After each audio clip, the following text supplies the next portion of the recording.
Are you tired of scrolling through a cluttered TikTok inbox? In this tutorial, I'll show you how to delete all your TikTok messages at once in just few simple steps. Let's dive in.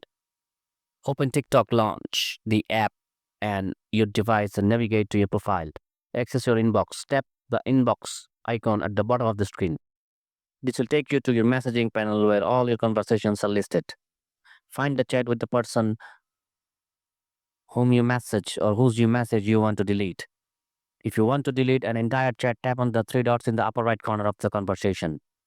To delete all messages from the specific chat, you will need to block the user first. This action won't notify them, so don't worry about privacy. After blocking, confirm that you want to delete the chat history with that account. If you want to maintain contact with that user, simply unblock them after deleting the messages. You will be still able to send and receive messages from them again. Unfortunately, TikTok does not currently offer a bulk delete feature, so you'll need to repeat these steps for each conversation you wish to clear. And there you have it. By following these straightforward steps, you can easily clear out your TikTok inbox and enjoy a fresh start.